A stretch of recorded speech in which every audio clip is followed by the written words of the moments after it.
जय हिंद दोस्तों, कैसे हैं आप। आशा करता हूं कि आप सब लोग ठीक होंगे। मेरा नाम है आशीष भारतवंशी। महाराणा प्रताप के सीरीज के तीसरे एपिसोड में आप सभी का स्वागत है। और आज का एपिसोड बहुत जबरदस्त होने वाला है। हल्दी घाटी का युद्ध, वो एपिसोड तो जबरदस्त होगा ही, लेकिन ये एपिसोड भी बहुत जबरदस्त है। देखो, मिर्जापुर की सीरीज आई, पता है तुमको। मिर्जापुर की पहली सीरीज, दूसरी सीरीज लोगों को पसंद आई, बोले तीसरी सीरीज बोरिंग थी ना। मेरे को वो सीरीज बहुत पसंद आई, क्योंकि मजा तब नहीं आता जब युद्ध होता है। मजा तब आता है जब तुम युद्ध की स्ट्रेटेजी बनाते हो। जिसकी स्ट्रेटेजी बेहतरीन, उसका युद्ध उतना बेहतरीन। छत्रपति शिवाजी महाराज ने अफजल खान को जिस समय पे डाल के खोला था, वो डाल के खोलना इंपॉर्टेंट नहीं था, वो बनाने के लिए जो स्ट्रेटेजी थी वो इंपॉर्टेंट थी। इसीलिए जिस समय पे हम महाराणा प्रताप को समझ रहे हैं, हमें अकबर कौन है ये समझना बहुत जरूरी है। यदि तुम दुश्मनों को बहुत छोटा समझ रहे हो तो तुम अपने महान लोगों का अपमान कर रहे हो। तुम्हें यह कहना है क्या कि हमारे लोगों ने जब युद्ध जीता तो वो चिल्लर लोगों के सामने जीता ना।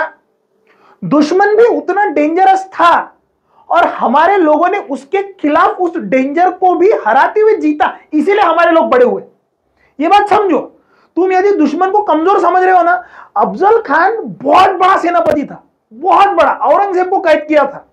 शिवाजी महाराज ने उसे मारा जिसने औरंगजेब को कैद किया। इसीलिए छत्रपति शिवाजी महाराज का महत्व और बढ़ा उस युद्ध, निर्णायक युद्ध के बाद। क्योंकि अफजल खान और छत्रपति शिवाजी महाराज का जब युद्ध हो रहा था तो सिर्फ भारत में अंग्रेज मुगलों की नजर नहीं थी, इंग्लैंड में पेपर में छपी थी वो बात। इसीलिए बात आपको समझना होगा कि जिस समय पे हम महाराणा प्रताप को पढ़ रहे हैं, उसी समय पे हमें अकबर को समझना बहुत जरूरी है। महाराणा प्रताप का जन्म तकरीबन 1540 का है, मई के महीने में, और अकबर का जन्म 1542 का है, अक्टूबर के महीने में। दोनों में 2 साल का अंतर है। महाराणा प्रताप से 2 साल छोटा है अकबर। अकबर जिस समय पे गद्दी पे आया, अकबर की उम्र थी 14 साल। यानी महाराणा प्रताप के गद्दी पे आने से 16 साल पूर्व अकबर गद्दी पे आया था। अकबर वो है कि यदि किसी को भी भारत में राजनीति में जाना है तो उसे अकबर पढ़ना होगा। It is a mandatory work one should do. मैं हमेशा कहता हूं कि 3 से 4 राजाओं को हमेशा पढ़ना। अशोका जरूर पढ़ना, अकबर जरूर पढ़ना, छत्रपति शिवाजी महाराज जरूर पढ़ना, महाराणा प्रताप जरूर पढ़ना। ये कुछ ऐसे डिटर्मिनेंट्स रहेंगे कि जो तुम्हें फैक्टर्स चेंज करने में बहुत महत्वपूर्ण रहेंगे। आप समझो, अकबर जिस समय पे चित्तौड़ पे उसने आक्रमण किया, उसने चित्तौड़ पे नरसंहार किया, लेकिन उस नरसंहार के बावजूद अकबर के लिए कई सारे हिंदुओं ने अपनी जान दी। क्यों? क्योंकि अकबर पॉलिटिशियन, दिमाग से खेलता था। तुम कहो अकबर के ऊपर एक सीरीज बना सकते हैं अपन, लेकिन तुम्हें पसंद आएंगी नहीं आएंगी वो तुम्हारी बात है। लेकिन अगर तुम्हें सीखना है, देखो मैं हमेशा कहता हूं ना कि हम कृष्ण नीति में क्या सीखे कि विषय को इतना मत पकड़ो कि भैया विषय देखो, विषय यहां पे होना चाहिए, यहां पे तुम्हारी ताकत है। अगर वो बाइसेप में विषय आ गया तुम इसको पकड़ नहीं पाओगे। वो जा चुके हैं दोनों। महाराणा प्रताप लीन हो चुके हैं, अकबर भी जा चुका है। तो तुम्हें सीखना है दोनों से, तो चीजें सीखो। अकबर जिस समय 2 साल का था तो वो किडनैप हुआ। क्या छपरी बना करते रहते ये लोग रील में कि अकबर बोले वो अकबर की मां कौन थी, अकबर का बाप कौन था, किसी को नहीं मालूम। अबे अकबर वहां पैदा हुआ था जहां पे अफगानिस्तान के सेक्शन में वो पैदा हुआ था, और पिताजी और माताजी वहीं पे थी। अकबर के ऊपर अलग सीरीज बनाऊंगा तब बताऊंगा डिटेल में। कुछ भी छपरी चाले बंद कर दो पहले तो एक बात। इससे होता कुछ नहीं। इससे ये समझ में आता है कि तुम्हारी बुद्धि इतनू सी है, इतनू सी कुबुद्धि है तुम्हारी छोटी सी, कि जब तुम ध्रुव को जर्मन शेपर्ड करके गाली देते हो ना, इससे तुम्हारी बुद्धि समझ में आती है कि तुम लोगों को डिबेट करनी नहीं आती, तुम्हारे पास में तर्कश के बाढ़ नहीं होते, इसलिए तुम्हारे पास में तुम्हारी बुद्धि इतनी नीचे हो चुकी है। वही तुम्हारे लोगों के ऊपर अगर तुम्हारा कोई फेवरेट नेता है, उसके ऊपर किसी ने जोक मार दिया, तुमको बड़ा दुख होता है। अरे ऐसा कर दिया यार, रिवर्स करो ना जोक को। मैं सहन करता हूं जोक, मतलब मेरे सामने को किसी ने जोक मार दिया कि भैया हाँ मजा आ गया मेरे को, मतलब मेरा फेवरेट व्यक्ति उसने भी जोक मार दिया, मैं एक बार भी सहन भी, मैं देख भी लूंगा। लेकिन वही जो कोई किसी ऐसे व्यक्ति ने मारा, सपोज करो मेरा और इस व्यक्ति का एक कॉमन फेवरेट व्यक्ति है, और ये व्यक्ति हम दोनों को नहीं पसंद, लेकिन जब इस पे जोक मार रहा है तो ये व्यक्ति हंस रहा है, और इस पे जोक पड़ रहा है तो ये व्यक्ति बोल रहा है हाँ ऐसा कर रहा है, तो इन पे जोक मार ये तो जोक ही था। ऐसे लोग मेरे को नहीं पसंद। I don't respect Hippocrates, I just don't respect. हम अकबर के ऊपर थे तो अकबर में कुछ चीजें ऐसी थी कि जिसके वजह से महाराणा प्रताप को हम ये कह सकते हैं कि उनका युद्ध अकबर से हुआ, इसीलिए तो इतना भारी युद्ध हुआ ना, इसीलिए हम उनको महानतम में समझते। छत्रपति शिवाजी महाराज के सामने दुश्मन बड़े बड़े थे, इसीलिए उनको महानतम समझते। छोटे होते तो क्यों क्यों कहते हम। जब ये 2 साल का था ये किडनैप हुआ, और किडनैप होने के बाद में तो जो हुमायूं था, हुमायूं के जो भाई थे, सौतेले भाई, कजिन भाई, वो अकबर को किडनैप करके लेके गए थे क्योंकि उन्हें गद्दी चाहिए थी। तो जब इन्हें किडनैप करके लेके गए तो अकबर को जिस समय पे हुमायूं बचाने जाता था तो अकबर को तोप के ऊपर ऐसे बांध के रखते थे। जब तोप के ऊपर बांध के रखते थे कि भैया वो आया मारने तोप के ऊपर, तोप पर खड़ा कर रहे 2 साल के बच्चे को, उसका माइंडसेट ऐसे डेवलप हुआ था कि उसे ये बात पता थी कि इसके साथ कैसे खेलना है। अब ध्यान से समझो, अकबर ने मानसिंह को नियुक्त किया था, ये आगे पढ़ेंगे हम थोड़ी देर में, मानसिंह को नियुक्त किया। इससे आपको यह लगता है कि मुसलमान नाराज नहीं हुए होंगे उसके सेनापति, उसकी सेना में? बिल्कुल हुए थे। लेकिन अकबर कितना स्यूड पॉलिटिशियन होगा कि उसको पता था कि दोनों तरफ से अगर राजपूत मरेंगे तो फायदा उसका होगा। सोचो सोचो, पॉलिटिशियन है वो, सोचो, नीतियां है। इसीलिए कहता हूं कि अगर इस देश में पॉलिटिक्स में जाना है तो तुम्हें अकबर बनना होगा कि दुश्मन को दुश्मन के खिलाफ खड़ के तोड़ दो। नीति है, जरूरी है, कलयुग है। समझो। तो अकबर को एज ए दुश्मन वाला कैरेक्टर नहीं, जितना उसका भाग है, हाँ ठीक है माना, सीखो, लेकिन उससे भी औरंगजेब से कुछ सीख सकते हो, सीखो। छत्रपति शिवाजी महाराज से सीखोगे, महाराणा प्रताप से सीखोगे, लेकिन दोस्त से सीखना अलग बात है, लेकिन दुश्मन से भी सीखना एक बड़ी बात है। तो अकबर का महत्व यह है कि वो 16 साल पहले राजा बना महाराणा प्रताप से, और अच्छा खासा दिमाग वाला था। महाराणा प्रताप और अकबर दोनों में कम से कम 4 डेलीगेशन भेजे गए। 1572 से लेकर 1573 के बीच में अकबर ने भेजे। महाराणा प्रताप ने झटका देके उन्हें वापस नहीं किया, टाल रहे थे वो, युद्ध टालना है हमें, इतने जल्दी युद्ध नहीं चाहिए, क्योंकि युद्ध टालना बहुत जरूरी था। तो महाराणा प्रताप ने बहुत सालों तक युद्ध टाला।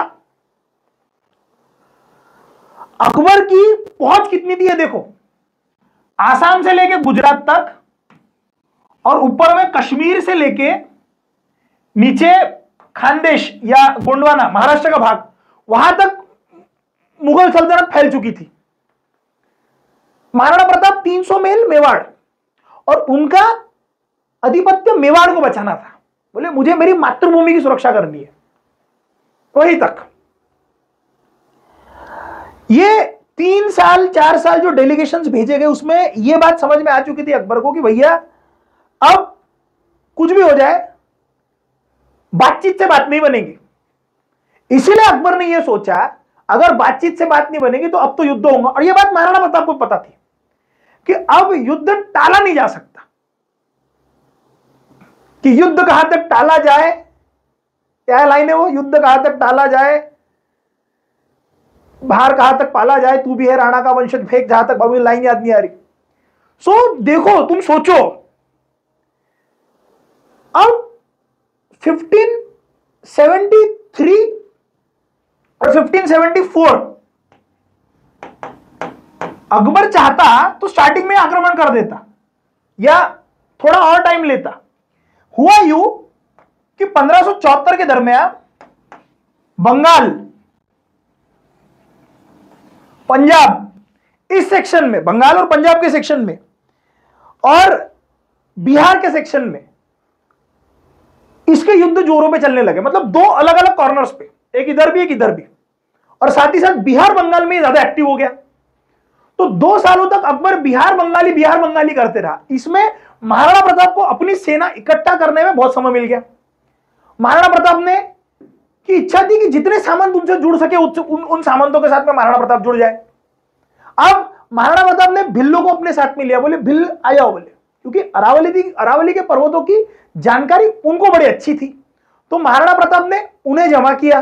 देखो यार, अगर तुम यहां तक आ चुके हो देखते देखते, तो मेरी एक इच्छा है कि भैया तुम है ना कमेंट कर दिया करो यार, वीडियो के ऊपर लाइक करो, कमेंट करो, 5-5, 6-6, 7-7 कमेंट कर दिया करो यार।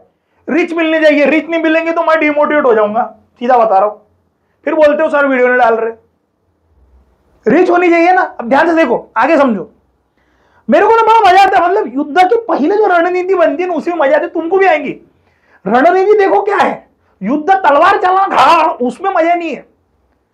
जो रणनीति बनती है ना उसमें देखो, अभी अकबर ने क्या किया है ना, देखो 1576 में उसने रावचंद्र सेन के ऊपर आक्रमण किया, मारवाड़ के राजा है ये, और इनकी जो बेटी है वो महाराणा प्रताप की सौतेली मां भी है, ध्यान समझना। उदय सिंह जी के साथ में उनकी शादी भी हुई है। तो रावचंद्र सेन जी ने जिस समय पे महाराणा प्रताप राजा बने थे 1572 में, उस समय पे इनको अपना सामर्थ्य दर्शाया था कि हाँ I am with you, I am with you, don't worry. एक तकरीबन अकबर ने आक्रमण किया रावचंद्र सेन के ऊपर और उनका एरिया अपने अंडर में लेने की कोशिश की, बहुत सा एरिया लिया। अब यहां पे देखो अकबर ने क्या किया है ना, अब मेवाड़ का जो सेक्शन था वो 50% सेक्शन महाराणा प्रताप के हाथ में था और 50% सेक्शन अकबर के हाथ में था। अकबर ने मेवाड़ को डिस्ट्रिक्ट घोषित कर दिया, क्योंकि अब मेवाड़ अगर चित्तौड़ जीता था, अगर चित्तौड़ आधा उनके हाथ में है, मेवाड़ आधा उनके हाथ में, तो मेवाड़ को डिस्ट्रिक्ट घोषित कर दिया। और एशिया में से जितने भी लोग वहां पे आ रहे थे, मतलब जो मुगलों के अंडर में काम कर रहे थे, उनको वहां पे पोस्टिंग देना शुरू कर दिया। दिमाग देखो, हाँ, क्योंकि ट्रांसफॉर्मेशन करना है मेवाड़ का, लोगों को आदत होनी चाहिए, लोग अपने खिलाफ नहीं जाना। पॉलिटिशियन का दिमाग में अकबर का, मेरे को बड़ी मजा आ रही है यार पढ़ाने में, मेरे को ये मेरा बहुत फेवरेट लेसन रहेगा। चेंजेस देखो, चेंजेस उसने क्या किया, मेवाड़ को 26 महलों में डिवाइड कर दिया। 26 महल यानी कि जैसे एक डिस्ट्रिक्ट होती है तो उसमें तालुका जो होती है छोटी छोटी, वैसे तालुका में उसने डिवाइड कर दिया। उसने क्या किया, अजमेर शरीफ को हेडक्वार्टर बना के अजमेर शरीफ के मेंटेनेंस के लिए कुछ गांवों को नियुक्त कर दिया कि बोले आप मेंटेनेंस दो। मोहनपुरा और रामपुरा करके जगह थी, दोनों का नाम चेंज करके इस्लामपुरा कर दिया। ईडर, बूंदी, डूंगरपुर, बंसवाड़ा, सिरोही, इन गांवों को लेटर लिखा। वो डायरेक्ट युद्ध करने नहीं आ रहा, वो घमंड में नहीं जा रहा कि भैया मेरे पास तो शाही सेना है, सीधा आके मारूंगा ना। बहुत निर्णायक युद्ध हुआ, 3-4 घंटे का युद्ध है हल्दी घाटी का, लेकिन उसने भारत को बहुत प्रेरणा दी थी। अब बहुत लोग कहते हैं कि महाराणा प्रताप का भारत को कंट्रीब्यूशन का है, वो तो मेवाड़ तक थे। अबे झंडू, तुमको एक बात समझ में नहीं आ रही कि जिस समय पे पूर्ण भारत अपने पैरों के नीचे मुगल दबाने की कोशिश कर रहे थे, उसमें एक दिया जला था, ये तो समझो। वो कोई तो भी एक लेफ्टिस्ट राइटर है, मैं नाम नहीं लेता, उन्होंने छत्रपति शिवाजी महाराज को बोले यार 3 जिले का राजा था, बोले पागल हो गए यार तुम लोग, बोले महाराणा प्रताप को कंट्रीब्यूशन क्या, पागल हो गए यार तुम लोग, देश के लिए का कंट्रीब्यूशन है, झंडू हो तुम लोग। अबे कुछ भी नहीं है, उसमें एक दिया जल के आ रहा है। जब जगमाल को जहाजपुरा दे दिया, महाराणा प्रताप के सौतेले भाई को महाराणा प्रताप के खिलाफ खड़ा कर दिया, महाराणा प्रताप तब भी डगमगाए नहीं। क्या डिटर्मिनेशन होगा उस आदमी का, क्या ताकत होगी उस आदमी की। पता हम हार सकते हैं, शाही सेना बड़ी है, फिर भी डिटर्मिनेशन है। क्या बोल रहे हो तुम। महाराणा प्रताप को बोलते बोले ये मेवाड़ छोटे से जिले के थे, बोले कौन से भारत के लिए कंट्रीब्यूशन किया। अबे पूरा देश मुगलों के नीचे चाट रहा था उस समय पे उस आदमी ने तक धर के रखी कि बोले मैं लड़ूंगा। बड़ी बात नहीं है, छोटी बात है ये। रामगुआ बोल रहे, बोले छत्रपति शिवाजी महाराज बोले 3 जिलों के राजा थे, 3 जिलों के राजा थे। अबे उस आदमी के 3 जिलों के राजा ने पूरे भारत को हिला के रख दिया था। छत्रपति शिवाजी महाराज नहीं होते तो बाजीराव क्या कर लेते, होते ही नहीं ना। वो शुरुआत करना जरूरी होता है, यह बहुत जरूरी है कि हमारे लोग छोटे से युद्ध में लड़े होंगे, लेकिन उसका भी महत्व जानो, अपने बच्चों को बताओ। कल को जाके यदि तुम्हारे ऊपर पूरे भारत को किसी ने कैप्चर किया तो याद रखना, छोटे छोटे जिलों से बड़े बड़े साम्राज्य निर्माण हुए, छोटे छोटे जिलों से निर्माण हुए। यह भारत की खूबसूरती है।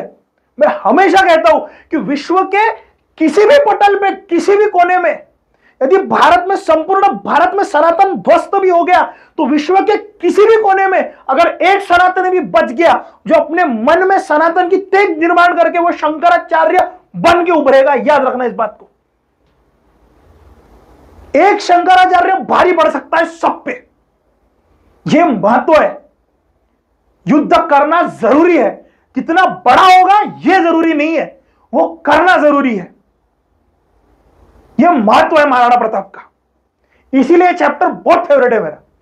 युद्ध हुआ वो बड़ी बात नहीं है, युद्ध कैसे सेटल हुआ वो बड़ी बात है। महाराणा प्रताप भी अपनी स्ट्रेटेजी बना रहे थे और महाराणा प्रताप को भी स्ट्रेटेजी बनाना जरूरी थी ना। तो महाराणा प्रताप ने क्या किया, महाराणा प्रताप का जिस समय पे राज्याभिषेक हुआ उसी समय पे राव चंद्रसेन वो वहां पे मौजूद थे। और राव चंद्रसेन जी की जैसे मैंने बताया जो बेटी थी उनका विवाह उदय सिंह जी के साथ में हुआ, है ना। उनका विवाह उदय सिंह जी के साथ में हुआ था।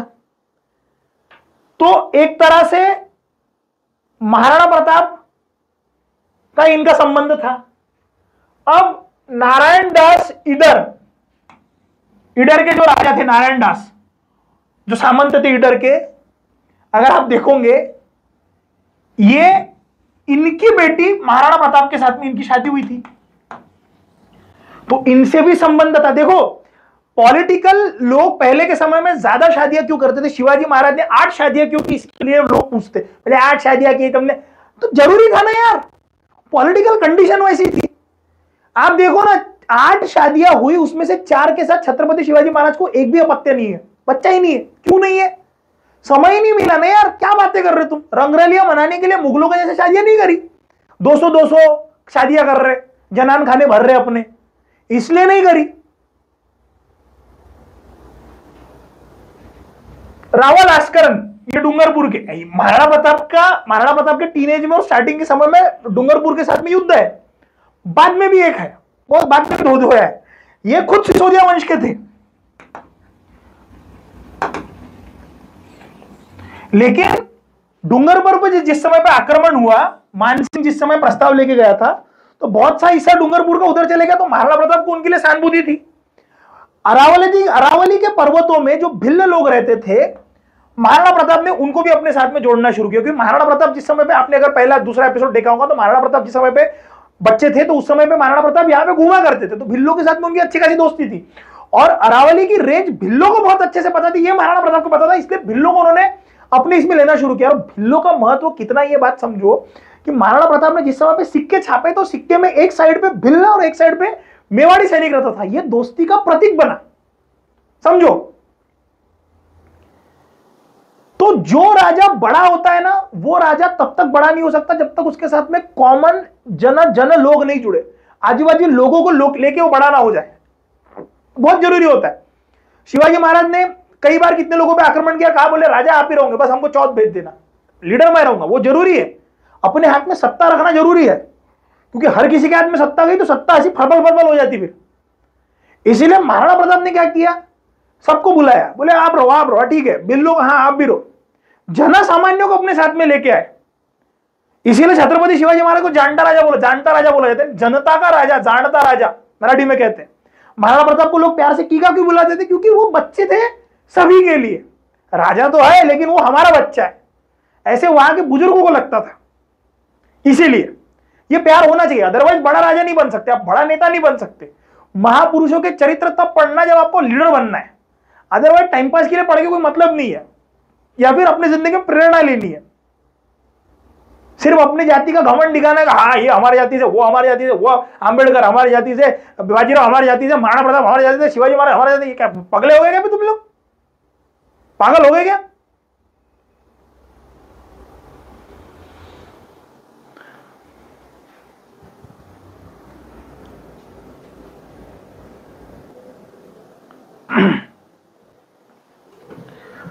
अब राजा का दिमाग देखो, कितना जबरदस्त दिमाग होगा राजा का, सोच के देखो 2 मिनट के लिए।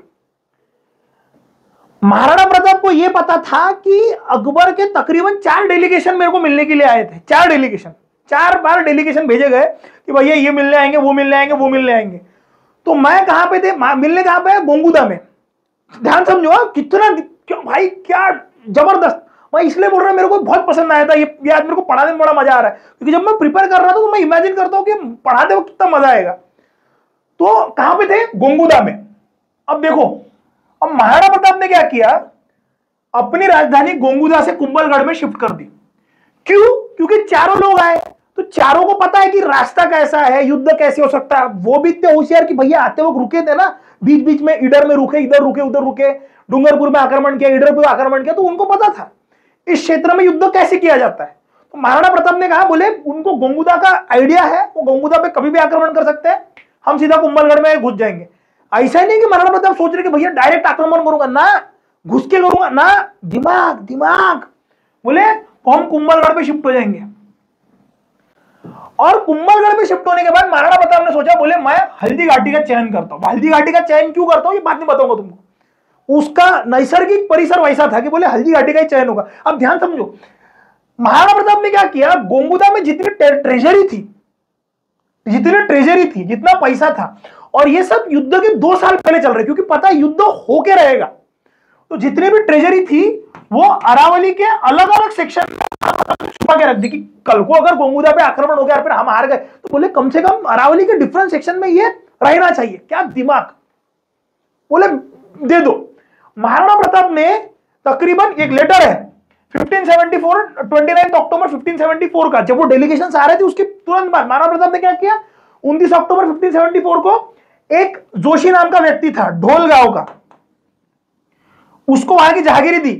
बोले जहागिरी ले ले, और हल्दी घाटी में कम से कम 300 घुड़सवार कंटिन्यू तैनात रख।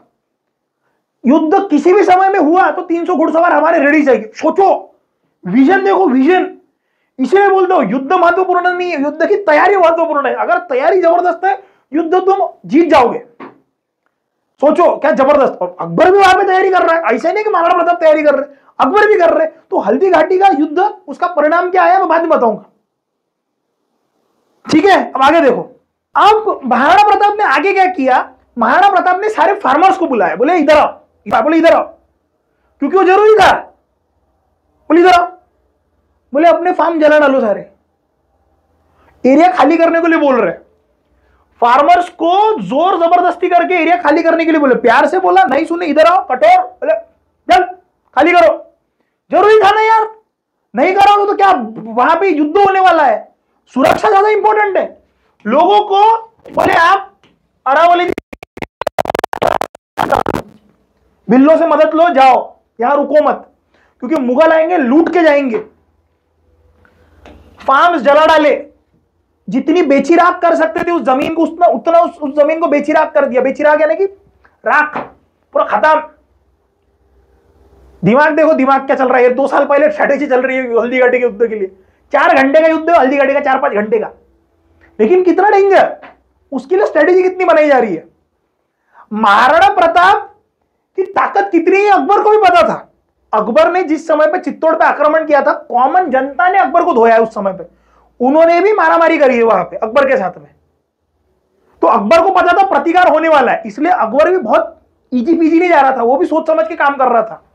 मार्च 1576 के दरमियान अकबर अब अजमेर में आता है। अब ध्यान से समझो, मार्च 1576 में अकबर अजमेर में आया। उसने डायरेक्ट आक्रमण नहीं किया, उसने अजमेर में आके दिमाग लगाया, उसने बहुत सोचा क्या करना है भैया, क्या करना है भैया, इसको क्या करना है भैया। उसने क्या किया, मानसिंह को सीधा सीधा सेनापति बनाया कि बोले अटैक मानसिंह के अंडर में होगा।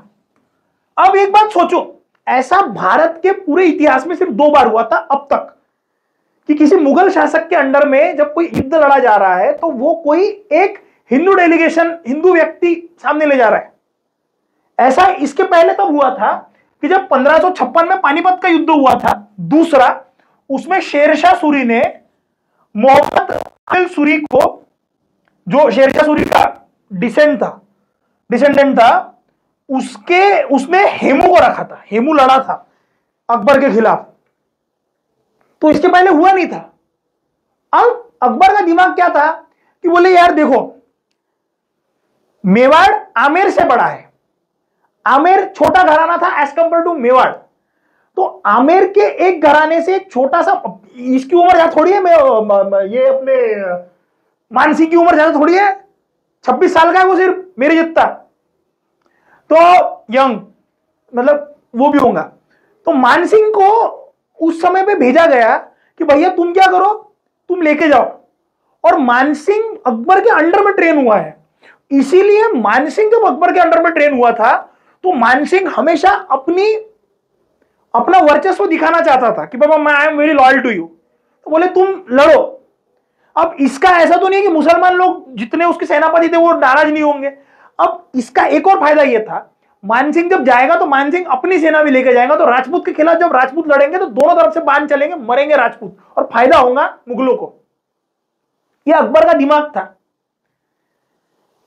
और मानसिंह जैसे आमेर छोटा घराना है मेवाड़ से, एक छोटा सा घराना महाराणा प्रताप के ऊपर युद्ध करने आ रहा है। यह बात जब महाराणा प्रताप को पता चलेंगी तो महाराणा प्रताप अरावली के कुंभलगढ़ को छोड़ के डायरेक्ट खुले मैदान में आके मुझसे युद्ध करेंगे और वो हारे जाएंगे। यह भी एक संभावना अकबर लेके चल रहा था कि भैया ऐसा हो सकता है। अब आप सोच के देखो क्या दिमाग रहा होगा, क्या जबरदस्त दिमाग रहा होगा दोनों तरफ से। लेकिन अकबर महाराणा प्रताप ने बोला मैं नहीं लड़ने वाला, ऐसा कुछ करूंगा। अकबर का भी दिमाग चल रहा है, इनका भी दिमाग चल रहा है। निर्णायक घड़ी आ चुकी है युद्ध के पहले की। युद्ध होगा, युद्ध के पहले ये इंपॉर्टेंट है भैया।